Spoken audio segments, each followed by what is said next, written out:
Hello दोस्तों, Pakistan tour of Zimbabwe जहां पे आपने 3 ओडीआई मैचेस देखा जिसमें से 2 मैचेस पाकिस्तान जीत के आया और एक मैचेस जिम्बाब्वे जो है जो पहला मैचेस था वो जिम्बाब्वे जीते था। अब हम लोग बात करते हैं कि जो T20 मैचेस है वो 3 है और T20 मैचेस बहुत ही अच्छे से परफेक्ट तरीके से देखने को मिल सकता है, क्योंकि अभी जो पाकिस्तान की टीम है वो भी उतनी मजबूत नहीं है कि एक तरफा मैचेस को पलट दे या एक तरफा जीतने की जो है वो काबिलियत रखती है। तो इसलिए मैचेस आपको जैकपॉट में कन्वर्ट होते हुए नजर आ सकते हैं। तो उसी के हिसाब से ये तीनों मैचेस देखना और तीनों मैचेस बिल्कुल इंडियन नेशनल टाइम के हिसाब से परफेक्ट बैठेंगे, तो आप वहां पे एक बढ़िया प्रॉफिट बनाने के लिए जा सकते हैं, चाहे वो विनर हो सेशन हो, उसमें हम लोग एक बार डिटेल से चर्चा करते हैं। अब बात कर लेते हैं कि 1 दिसंबर को जो मैचेज होगा और इंडियन नेशनल टाइम के हिसाब से 4:30 बजे जो है आपको देखने को मिलेगा और किस तरीके से रहेगा। और मैचेस की बात करते हैं तो आपको 1 दिसंबर को जो है हो रहा है संडे और संडे को ये मैचेज आपको देखने को मिलेगा। अब बात करते हैं जो वेन्यू है वो आपको क्वींस स्पोर्ट क्लब में जो है वो देखने को मिलेगा, जहां पे आपको ओडीआई मैचेज जो है हो रहे थे उसी ग्राउंड पे आपको T20 देखने को मिलेगा। हालांकि T20 का स्टेट्स देखोगे या T20 के पिच कैसे बिहेव करेगा उसको हम अभी चर्चा करेंगे। हालांकि ओडीआई में आपने डिटेल से जाना है, तो इन सब के बारे में डिटेल से चर्चा करने वाले हैं। लेकिन उससे पहले अभी तक आप मुझसे नहीं जुड़े हो, चाहते हो कि बहुत अच्छे से आप प्रॉफिट उठा सको, चाहे वो विनर हो, सेशन हो, एंट्री हो, तो वीडियो के डिस्क्रिप्शन में भी डिटेल्स मिल जाएगा, डायरेक्टली आप वहाँ पे जुड़ सकते हो। ये सारे डिटेल्स है। और अभी तक अपने चैनल सब्सक्राइब नहीं किया सब्सक्राइब करें ताकि जब भी वीडियो अपलोड होगा उसका नोटिफिकेशन आपको मिल जाएगा। अब बात कर लेते हैं यहाँ पे कि पिच रिपोर्ट का, तो क्वींस क्लब पिच की बात करते हैं तो आप देखोगे कि ये पिच जो है एक बैलेंस कॉन्टेस्ट जो है वो ऑफर करता है, चाहे वो बॉलर्स में हो, बैट्समैन में हो, चाहे वो फास्ट बॉलर हो या फिर स्पिन बॉलर्स हो, वहां पे बैलेंस कंडीशन हमें ज्यादा देखने को मिलता है। अब इस कंडीशन की बात करते हैं कि बैलेंस का क्या मतलब है, तो हमने यहाँ पे देखा है जो रन है वो ठीक ठाक बनता है। जो मेनली स्कोरिंग एरिया है 150 से ऊपर 170 के बीच में बहुत ज्यादा स्कोर आपको यहाँ पे देखने को मिल सकता है। और उसी स्कोरिया को जो है वो मेनली टारगेट किया जाएगा और वो एक ऐसा स्कोरिंग एरिया है जहाँ पे स्कोर चेस भी हो सकता है, डिफेंड भी हो सकता है और पंटर्स के लिए बहुत ज़्यादा बेनिफिट रहेगा कि वहाँ पे उनको एक अच्छा खासा रेट भी जो है वो मिलने वाला है। तो ये चीज़ आप यहाँ पे ध्यान रख के जा सकते हो। अब अगर हम लोग बात करते हैं तो हिस्टोरिकली देखोगे तो जो स्पिन बॉलर्स हैं उनको बहुत ज़्यादा सपोर्ट यहाँ पे मिला है और स्पिन जो है एक फैक्टर यहाँ पे बन सकता है कि स्पिनर्स को थोड़ा सा ज़्यादा बेनिफिट मिलके जा सकता है और उसी के हिसाब से आपको भी तैयार होकर भी जाना है कि स्पिनर्स के लिए आप थोड़े से ज़्यादा फेवरेबल होके जाओगे। लेकिन ऐसा बिल्कुल भी नहीं है कि जो फास्ट बॉलर है उनको कुछ भी नहीं मिलने वाला है। फास्ट बॉलर भी जो अगर स्विंग कंडीशन रहता है या स्विंग कंडीशन रहता है तो वहाँ पे विकेट जो है वो आसानी से मिल सकता है। जैसे हमने जो पहला मैच था उसमें जो हमने इस तरीके से देखा था, चाहे वो ओडीआई जो मैचेज है हुए हैं तीनों उनमें आप देख सकते हो। अब बात करते हैं यहाँ पे फर्स्ट इनिंग एवरेज का, तो देखोगे तो 150 के आसपास बहुत सारे इसके रन जो है वो एवरेज है, जहाँ पे आपको रन भी जो है ये भी जाते हुए नजर आएगा। और दोनों टीमें अगर यहाँ तक टारगेट सेट करती है 150 से 10-20 रन ऊपर जाती है, 170 के आसपास जाती है, 160 के आसपास जाती है, तो वो मैचेज बहुत अच्छे तरीके से रेट जो है वो दे के जाने वाला है और दोनों टीम पे बहुत अच्छी तरीके से रेट आएगा। अब बात कर लेते हैं यहाँ पे, तो लास्ट कुछ सालों में 10 T20 मैचेस यहाँ पे हुआ है जिनमें से देखो 5 जो है फर्स्ट बार जीता है, 5 सेकंड बार जीता है।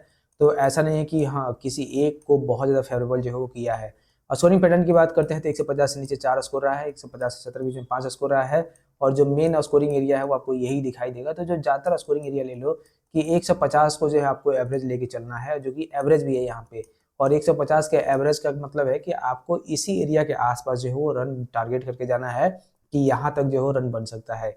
हाईएस्ट देखोगे तो यहाँ पे 190 था, तो 190 से ऊपर देखोगे सिर्फ एक ही स्कोर है 7 विकेट पे और लोवेस्ट देखोगे तो 95 है इस ग्राउंड पे। अब बात कर लेते हैं यहाँ पे जो पिछले कुछ मैचेस हुए हैं वो किस तरीके से रहे हैं, तो पिछले मैचेस देखोगे तो अभी रिसेंट में कोई मैचेस नहीं हुआ है यहाँ पे T20 का। 2022 में हुआ, 2022 में जो मैचेस हुआ था वो ऐसा नहीं कि कोई बहुत ही मजबूत टीम के मैचेस हुआ। देखो जिम्बाब्वे नीदरलैंड देखोगे, जिम्बाब्वे 132 बनाता है और यहाँ पे देखोगे तो नीबिया और जिम्बाब्वे का, तो नीबिया 127 बनाता है। यहाँ पे देखोगे तो जिम्बाब्वे और नीबिया का, जहाँ पे जिम्बाब्वे 157 बनाता है और नीबिया 161 बना के चेस कर लेता है।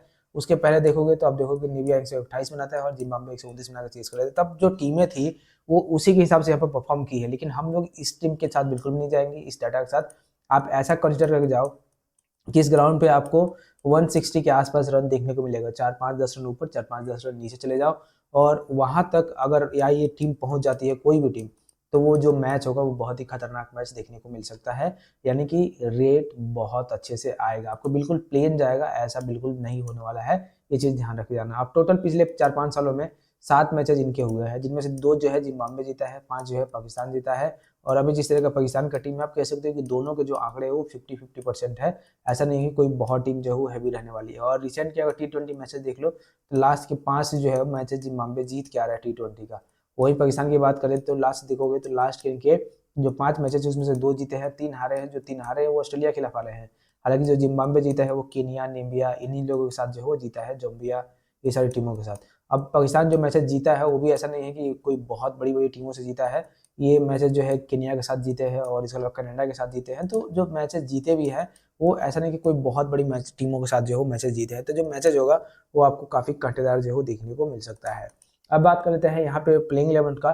तो ऑफकोर्स जो ओडीआई में प्लेइंग 11 था उससे अलग जो है आपको प्लेइंग 11 देखने को मिल सकता है।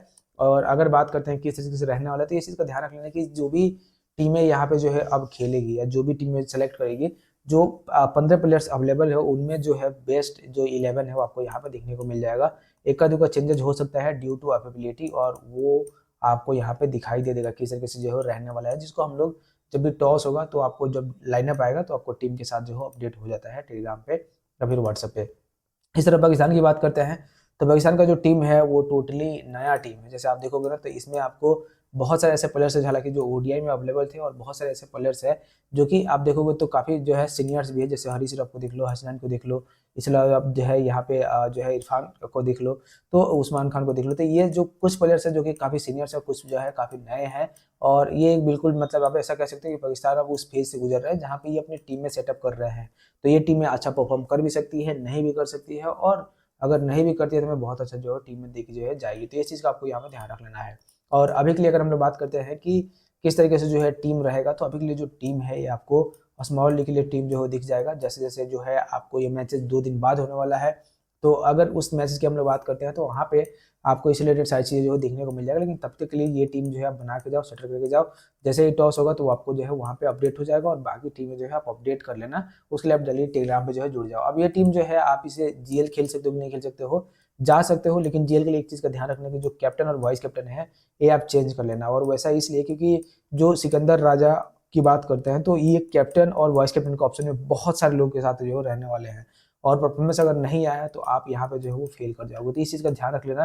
बाकी अगर हम लोग ए अफरीदी की बात करते हैं तो इनको बहुत कम लोग कैप्टन या वाइस कैप्टन सेलेक्ट करके जाने वाले हैं। तो आप चाहो तो जा सकते हो, और नहीं चाहते हो तो भी जो है वो आप दूसरा चेंज कर लेना। ये चीज़ का आपको ध्यान रख लेना है। बाकी अभी तक आप मुझसे नहीं जुड़े हो, चाहते हो कि विनर सेशन इंटरव्यू में बहुत अच्छे से आप प्रॉफिट उठा सको, व्हाट्सएप का नंबर है, डायरेक्टली आपको जुड़ जाना है। साथ में टेलीग्राम पे से रिलेटेड जो भी डिटेल्स हो आपको वीडियो डिस्क्रिप्शन में मिल जाएंगे। और अभी तक अपने चैनल सब्सक्राइब कर लेना, ताकि जब भी वीडियो अपलोड होगा उसका नोटिफिकेशन आपको दिखने को मिल जाए। तो मिलता है आपसे अगली वीडियो में, तब तक के लिए धन्यवाद।